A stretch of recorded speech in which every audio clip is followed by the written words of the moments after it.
পারিবারিক কলহ, প্রেমে ব্যর্থতা, এলাকার বিশৃঙ্খলা কিংবা কারখানার শ্রমিকদের ধর্মঘট এসবের সমাধানকারীর চরিত্রে কলকাতার সিনেমায় একসময় দেখা যেত রঞ্জিত মল্লিককে।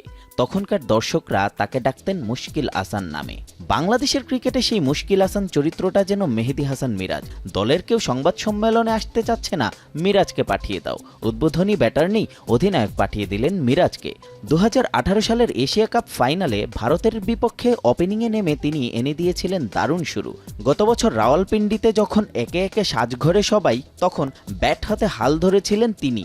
বিপদে দলের পাশে থাকা এ যেন তার অভ্যাসে পরিণত। সেই মিরাজই এখন বাংলাদেশের ওয়ানডে দলের অধিনায়ক। আগামীকাল কলম্বোতে শ্রীলঙ্কার বিপক্ষে শুরু হচ্ছে তার অধিনায়কত্বের নতুন অধ্যায়। তবে নেতৃত্বে তিনি একেবারেই নতুন নন। 2016 সালের অনূর্ধ্ব-19 বিশ্বকাপে বাংলাদেশের দলনেতা ছিলেন মিরাজ। ঘরোয়া ক্রিকেটেও নিয়মিত নেতৃত্ব দিয়েছেন দেশের বাইরে, উইন্ডিজ সফরেও সামলেছেন জাতীয় দলকে। বিপিএলে খুলনা টাইগার্সের অধিনায়ক ছিলেন মিরাজ।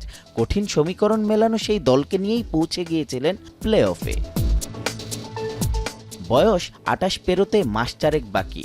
অনেকে তা নেতিবাচক হিসেবে দেখলেও কেউ কেউ উদাহরণ টানছেন শুভমান গিলের সঙ্গে। আবার দক্ষিণ আফ্রিকার সাবেক অধিনায়ক গ্রায়াম স্মিথ 22 বছর বয়সেই পেয়েছিলেন নেতৃত্ব।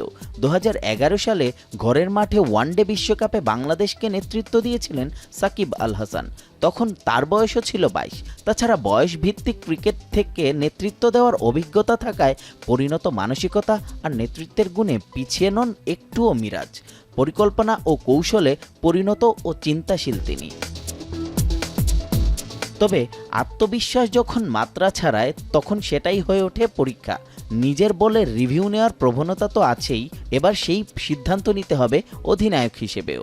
এই জায়গাতেই মিরাজকে পাশ করতে হবে ধৈর্যের পরীক্ষায়। বিসিবি আপাতত তাকে দায়িত্ব দিয়েছে 1 বছরের। 8 মাস ওয়ানডেতে জয়ের দেখা পায়নি বাংলাদেশ। সেই চ্যালেঞ্জও আছে নতুন ওয়ানডে অধিনায়কের সামনে। তবে মুশকিলে ভরসার নাম যদি হয় মিরাজ, তাহলে সেই বিশ্বাসটা আরও দীর্ঘ হোক আরও স্থায়ী। রাফিদ চৌধুরী, এখন।